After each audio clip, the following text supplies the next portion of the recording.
Bismillahirrahmanirrahim. Assalamualaikum warahmatullahi wabarakatuh.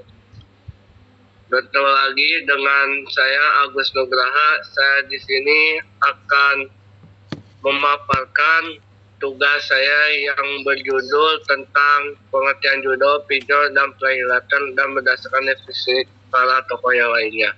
Dan bisa dikunjungi dari blog saya yang bernama Agus Nugraha 16.blogspot.com. Untuk mempersingkat waktu, saya akan membacakan yang pertama, yaitu pengertian judo, pinjol, dan perhelatan berdasarkan definisi para tokoh. Karena istilah judo yaitu judi online dan pinjol pinjaman online dan perhelatan yaitu beli sekarang bayar nanti adalah istilah yang umum dipakai dalam praktik atau kebijakan Indonesia. Definisi para tokoh biasanya dirujuk dari pernyataan penjelasan lembaga resmi, regulator, dan pakar. Namun tanpa ada menyebut para tokoh yang dimaksud, saya tidak bisa memastikan siapa tokoh mana yang Anda maksud. Kalau yang Anda inginkan adalah definisi dari lembaga dan pakar, ini versi yang paling umum selaras dengan cara lembaga membahasnya.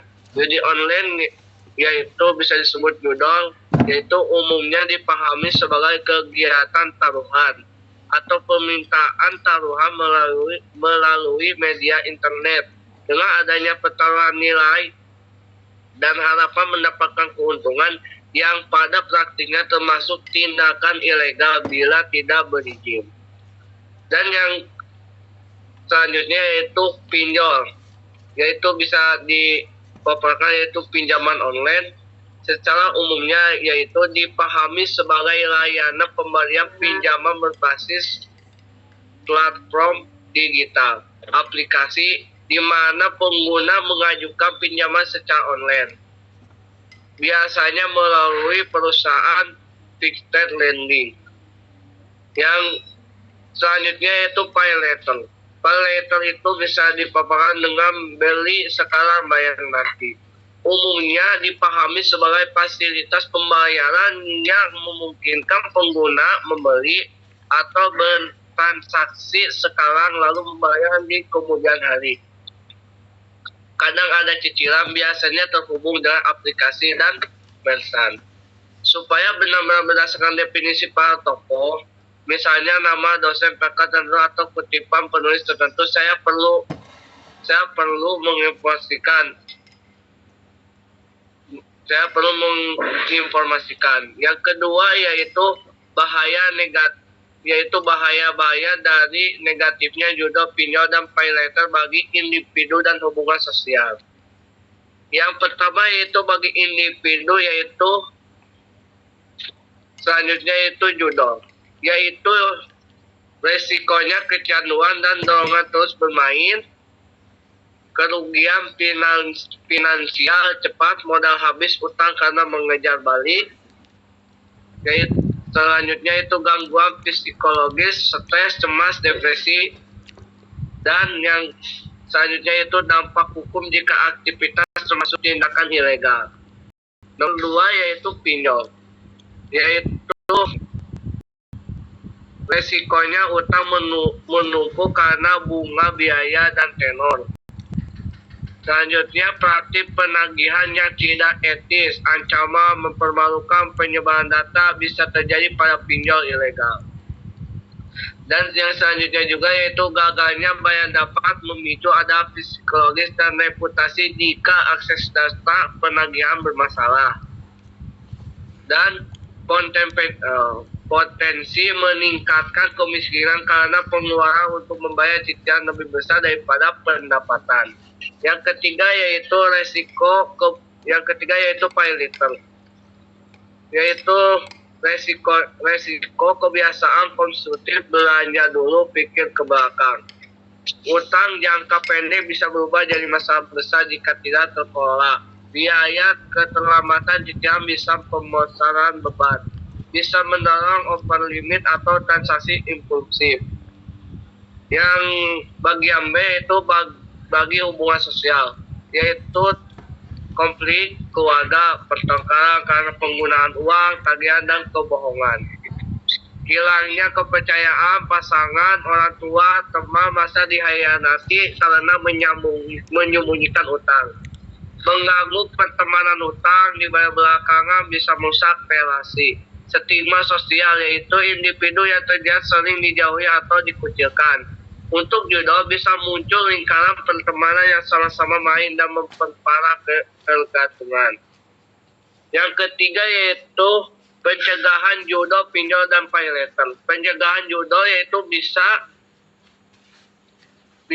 ada 4 cara. Yang pertama yaitu hindari akses, yaitu memblokir situs atau aplikasi judi yang tidak jelas legalitasinya.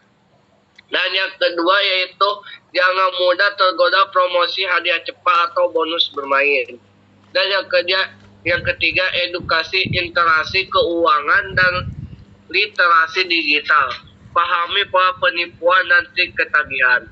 Yang keempat itu gunakan strategi rem kalau mulai kalah atau impuls bermain, hentikan dan alihkan aktivitas. Pencegahan pinjol yaitu hanya gunakan layanan yang resmi, berizin dan jelas legalitasnya. Baca syarat bunga, biaya, denda, tenor, dan total tagihan. Bunga bukan cuma cicilan murah. Jangan pinjam untuk konsumsi impulsif yaitu gaya hidup atau untuk berhiburan. Siapkan rencana bayar, hitung kemampuan cicilan dengan sisa pendapatan bulanan. Dan yang terakhir yaitu pencegahannya pay letter. Pay letter itu ada 4 syarat juga, yaitu yang pertama gunakan sepenuhnya dan buat batas limit, misalnya maksimal sekian persen dari gaji. Yang kedua yaitu prioritaskan kebutuhan bukan gaya. Yang ketiga yaitu bayar tepat waktu, aktifkan pengingat tagihan. Yang keempat yaitu hindari pay letter untuk menutup pay letter lain utang diputar. Bagian yang keempat yaitu jika seseorang sudah terkena jodoh, pinjol, dan pay letter, apa yang harus dilakukan? Yang pertama itu harus akui masalah, yaitu stop menyembunyikannya. Ini penting agar bisa dibuat rencana. Yang kedua, hentikan akses atau aktivitas yang menambah utang.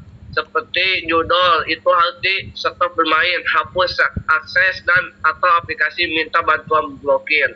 Yang kedua yaitu pinjol dan pay letter itu harus dihentikan juga, yaitu pengajuan yang baru. Yang ketiga yaitu kumpulkan data utang. Daftar semua pinjaman, tagihan, nama platform, nominal, tenor, dan jatuh tempo biaya. Yang keempat itu buat rencana pelunasan. Utamakan cicilan yang paling kritis, jatuh tempo, atau yang bunga denda yang paling besar. Yang kelima, dengan menegosiasikan atau berkoordinasi. Jika pinjol legal, lakukan penjadwalan ulang, restrukturasi bila memungkinkan. Yang keenam yaitu cari bantuan, yaitu terhadap keluarga, kelompok dukungan, konselor psikologis, yaitu terutama jika ada kecanduan judi. Dan selanjutnya itu bantuan hukum bila ada penagihan ilegal penyebaran data. Dan apabila terjadi pelanggaran khusus pinjol ilegal, maka harus didokumentasikan bukti, catat ancaman, nomor tanggal, dan transaksi harus tercantum. Dan selanjutnya itu ajukan pengaduan ke kanal resmi yang relevan. Ini nanti bisa saya arahkan lebih spesifik jika Anda ingin. Dan yang kelima yaitu aturan pemerintah tentang jodoh, pinjol, pay letter, dan karena ini termasuk kebijakan yang bisa berubah. Kerangka aturan biasanya mencakup jodoh yaitu penegakan hukum terhadap penjudian ilegal termasuk melalui internet, serta pemblokiran atau penindakan. Dan selanjutnya itu pinjol, yaitu regulasi oleh OJK, yaitu terutama fintech lending seperti perizinan, transaksi biaya, tata kelolaan, dan larangan praktik penagihan merugikan. Yaitu pay letter diatur agar layanan gas, mekanisme transparan biaya, dan perlindungan konsumen biasanya berada di bahwa konsisten regulasi pembayaran inisial dan pengawasan terkait.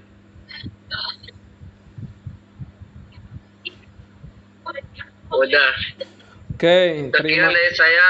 Ya. Assalamualaikum warahmatullahi wabarakatuh. Ya, waalaikumsalam warahmatullahi wabarakatuh. Oke, terima kasih Mang Agus sudah menjelaskan mengenai fenomena judol, pinjol, sama pay letter itu ya. Nah, Om Bom tuh pingin tahu ya, mengeksplor Mang Agus kira-kira materinya nyari sendiri kan, nyari sendiri sampai mana gitu kan. Mengeksplornya terus juga nanti dituangin ke blog. Nah, terus Om Bombong lebih menekanin ini ya. Jadi rinciannya sudah dijelasin sama Mang Agus. Nah, jadi intinya itu kita tuh harus mencegah yang namanya judol, pinjol, sama pay letter itu ya. Nah, dari ketiganya itu kira-kira menurut Mang Agus yang pertama judol. Nah, judol tuh apa sih Mang Agus? Judi online Om. Nah, seperti apa judi online tuh? Jadi seperti memainkan game di dalam aplikasi yang selalu diiklankan. Nah, yang diiklankan ya. Coba misalkan yang banyak dikenal atau di sosial media tuh tentang apa? Judi slot ya. Pernah dengar Mang Agus? Ya, slot Om. Nah, coba di Google search apa judi slot, coba.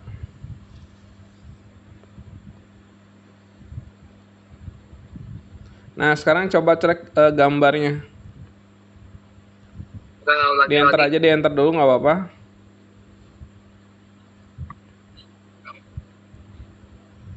Nah, ini Om, Mahjong. Ya, Mahjong itu tahu ya. Ya, jadi ada Mahjong gitu kan, ada ibaratnya slot, ada petir gitu kan, kakek petir dan lain-lain itu ya bahasanya ya. Cuman kalau kata Om Bom sekali lagi, jangan sekali-kali main judol ya. Main slot gitu ya. Ya pokoknya kalau kita misalkan nonton film gratis tuh biasanya di bawahnya tuh ada subtitlenya gitu kan. Mari kunjungi situs ini gitu kan, menang berhadiah gitu kan, banyak ininya lah ibaratnya itu ya. Itu yang ditekanin Om Momong, jadi jangan sampai kalian nyoba untuk slot itu ya. Itu kan sebenarnya murah ya, dari Rp10.000, Rp5.000, cuman kan tetap kemenangannya itu pasti dikasih misalkan kemenangan sekali gitu kan, tapi tetap aja gitu kan banyak lah yang dirugikan gitu kan. Selain itu menurut sudut pandang agama kan apa namanya haram ya Mang Agus ya, jelas ya. Ada nggak itu di surat apa ayat berapa Mang Agus?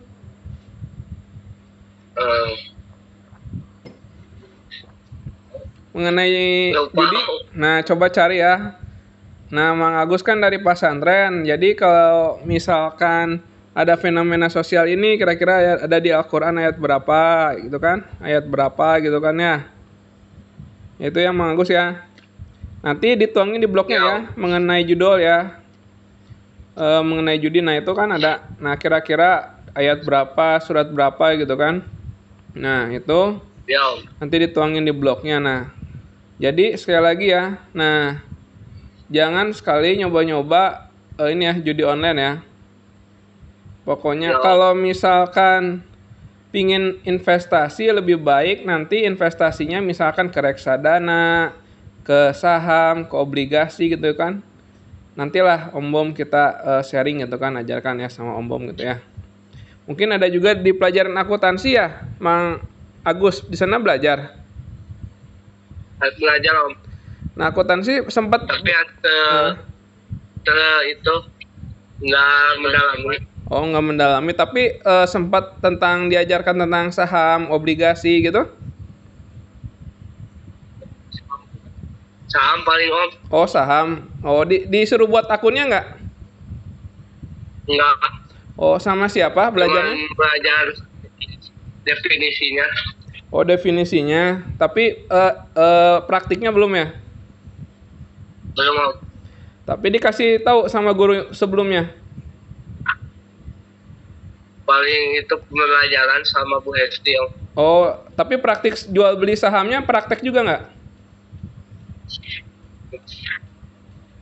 Enggak Om. Oh enggak ya, nanti ya sudah nanti sama Om Bom praktek ya. Jadi kalau kata Om Bom, lebih baik kalau misalkan pengen investasi nanti lebih ke ini ya, ke saham, ke emas gitu ya. Nanti kita belajar ya. Oke. Gitu. Nah, sampai di sini di judul ada pertanyaan Mang Agus.